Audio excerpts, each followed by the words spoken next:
जद्दा तो जद्दा है ना यार, ये देखो बड़े मज़े का। और सुबह सुबह आप समंदर के किनारे आ जाके ना, ओहो हो भाई कमाल। देखो मैं समंदर में हमेशा ये क्योंकि हम जद्दा में सऊदीया में, और जद्दा तो वी लव जद्दा, यकीन मानो चाहे जो भी हो, हम जद्दा से बहुत प्यार करते हैं। हम सऊदीया में कहीं भी जाए ना, फर्स्ट में सेकंड, लेकिन जद्दा भाई जद्दा जैसे हमारा पंजाब में लाहौर है, तो जद्दा हम आई सऊदीया में जद्दा है।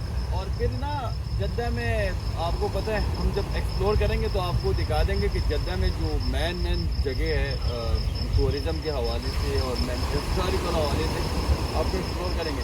लेकिन ये जो समंदर है, ये रेड सी है ना, तो इसमें हमेशा मैं जब आता हूँ तो मैं सुबह के वक्त आ जाता हूँ, और वो जब नमाज हो जाता है ना, और सूरज से पहले ये तो जब लोग नहीं होते, बिल्कुल तन्हाई में होते हैं, और यहाँ पे बिल्कुल खामोशी हो जाती है, पूरे खामोशी सारी होती है। और ये जो मौजी है ना, ये अपनी मर्ज़ी से, ये तो किसी को देख रहे हैं अपनी मर्ज़ी से ही बहते हैं, तो इसी को आप इसी टाइम एंजॉय कर सकते हैं, क्योंकि बिल्कुल तन्हाई होता है। और कि जो वेव्स है ना, आपके कानों में वो जो आवाज़ें पड़ते हैं, और वो जो इसका एक पूरा वो फिज़ा होता है ना, वो एक स्ट्रक्चर, वो जो रूहानी स्ट्रक्चर होता है, आपके दिमाग में आ जाए, तो दिमाग थोड़ा सा फ्रेश हो जाते हैं, नेचुरल ब्यूटी है ना।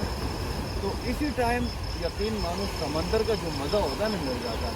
मैं आपको क्या बताऊँ, एक और कहानी जो आपको सुना रहा था वो मैं भूल गया यार। ये देखो ना, सुबह कोरनेश का व्यू देखो, ये नज़ारे देखो, बड़ा मज़ा आता है। मैं वैसे मैं जब कोरनेश आता हूँ समंदर की तरफ, तो मैं सुबह आ जाता हूँ बिल्कुल नमाज के बाद।